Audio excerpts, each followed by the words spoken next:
¿Has oído sobre los faraones negros? ¿Sabías que fue un faraón negro el que defendió a Jerusalén frente al imperio asirio? Egipto y Asiria eran las dos grandes potencias. Su lucha fue un auténtico choque de trenes y se enfrentaron justo ahí, en Israel. Las escenas de Jerusalén cercada quedaron registradas en la Biblia. Hoy la historia confirma el relato bíblico y nos da todo el contexto. Uno de los protagonistas de esta aventura es Taharka, el faraón negro de la Biblia. Vamos a conocerle. ¿Sabes cuál es el país con más pirámides del mundo? Te doy una pista. En ese país hay 255 pirámides de distintos tamaños. La más antigua se construyó en el año 1000 a.C. No estamos hablando de Egipto, tampoco de México. Nos referimos a Sudán, la antigua Nubia, el país con el mayor número de pirámides en el mundo. Egipto tiene 138 pirámides, México 26 y Sudán 255. En el desierto de Nubia se encuentran las pirámides de Meroé. En 2011 fueron reconocidas por la UNESCO como Patrimonio Mundial de la Humanidad. El país tuvo varios nombres, Nubia, Kush y su nombre actual, Sudán. Su población era de raza negra igual que hoy. Aquí, muy al sur de Egipto, los nubios construyeron estas pirámides durante el reino de Kush. Fue la dinastía Meroe que gobernó Kush durante 1000 años, hasta que desapareció en el 350 después de Cristo. Este fue el último linaje de los antiguos faraones negros. Muchas de estas pirámides son las tumbas de aquellos reyes y reinas africanos. Las pirámides nubias son más delgadas y pequeñas que las de Egipto. Su altura es entre 6 y 30 metros, nada que ver con las monumentales pirámides de Egipto o de México. La mayoría de ellas se encuentran en el lugar donde estuvo la ciudad de Meroé, rica en la industria del hierro y con un gran comercio internacional con regiones como la India y China. Esta era una región frondosa, con una fauna y una flora exuberantes, un lugar de caza mayor y de pesca muy abundante. Nubia era famosa por sus yacimientos de oro, un oro codiciado por todos los países vecinos.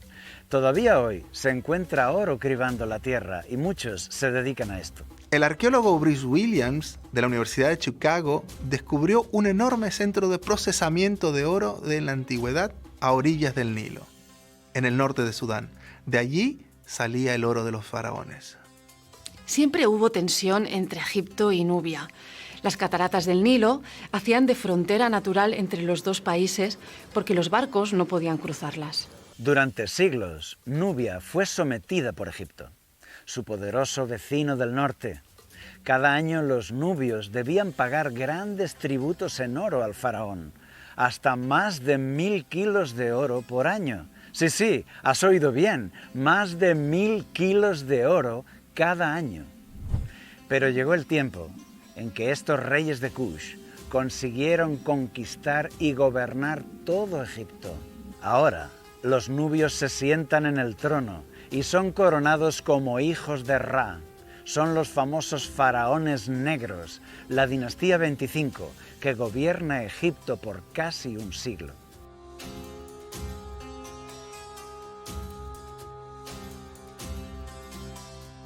El más conocido de los faraones negros es Taharka.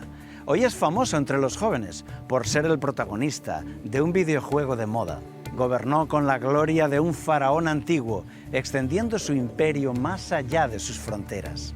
Nos han llegado muchos de sus monumentos que atestiguan de estas batallas y del poder de este rey. Se coronó con los 6 nombres sagrados.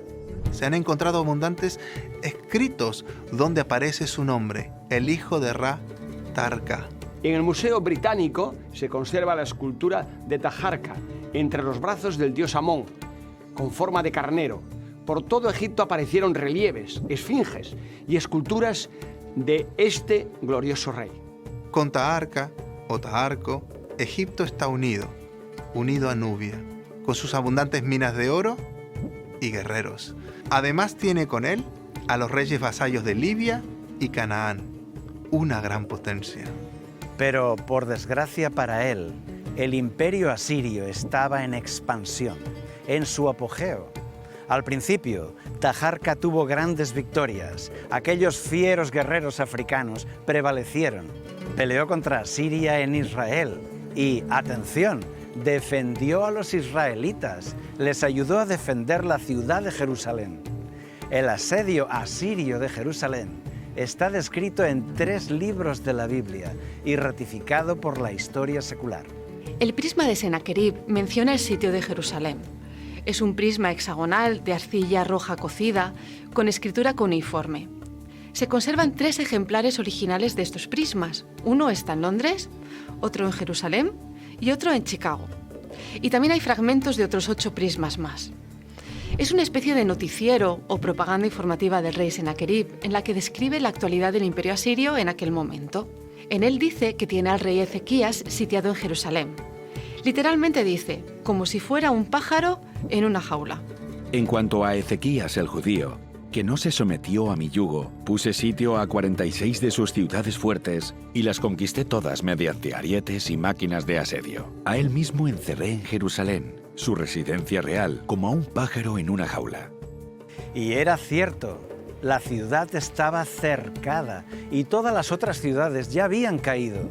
Y cuando Jerusalén está tan apurada, sin ver ninguna solución, clamando a su Dios por salvación, entonces ahí aparece Taharka con su ejército africano por los alrededores de la ciudad. Ahora los asirios se sienten amenazados. Esto retrasó el ataque definitivo a Jerusalén. Les dio tiempo, un tiempo muy valioso.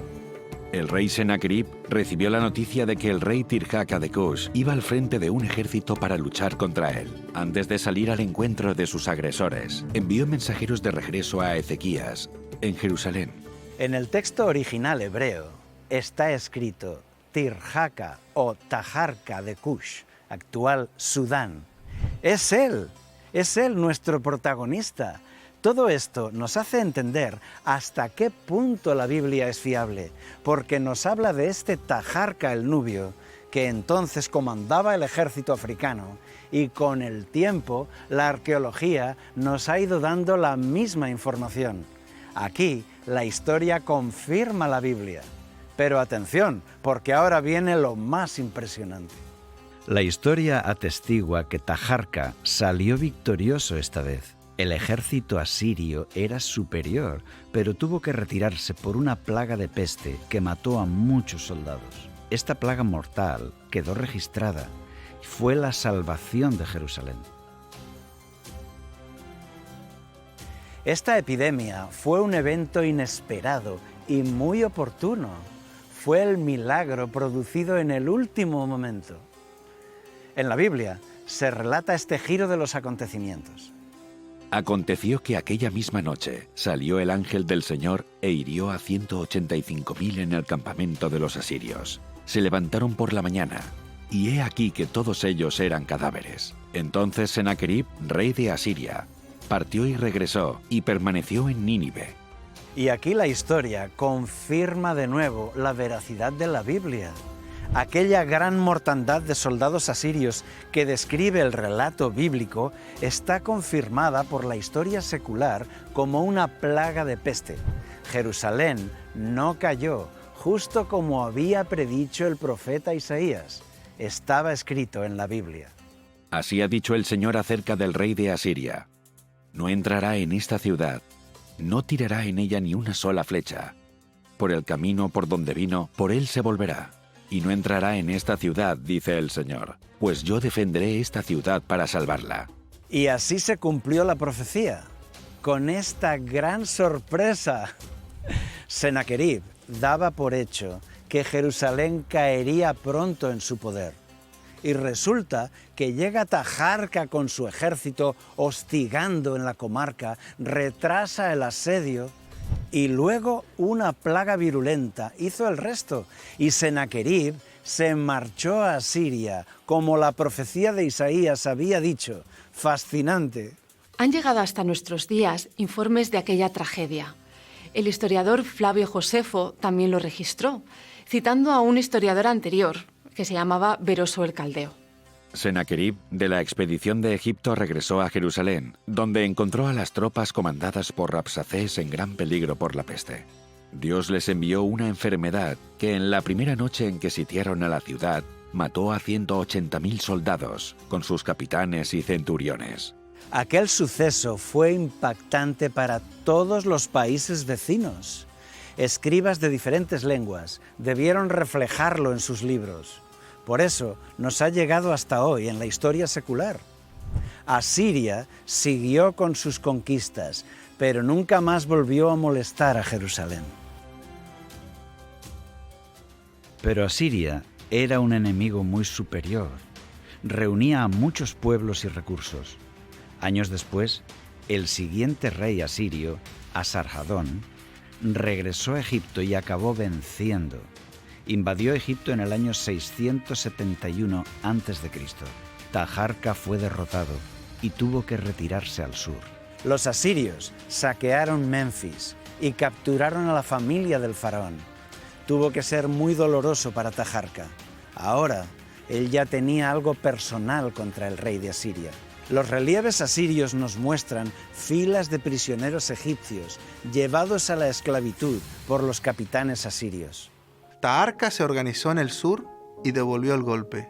Tuvo que enfrentar a un tercer rey asirio, el terrible Asurbanipal, que le derrotó.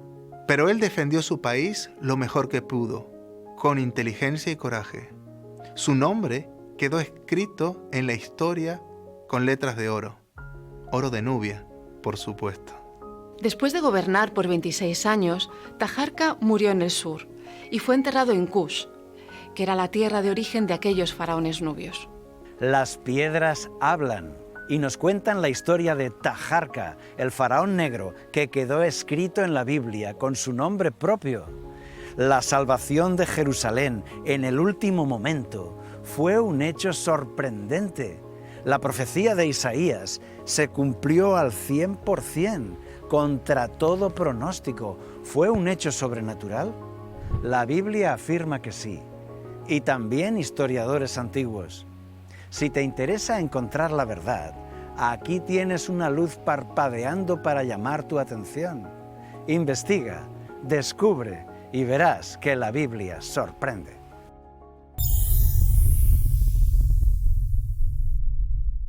¿Quieres información actual? Suscríbete a nuestro canal. Para mayor difusión gratuita, danos un like y dale a la campanita.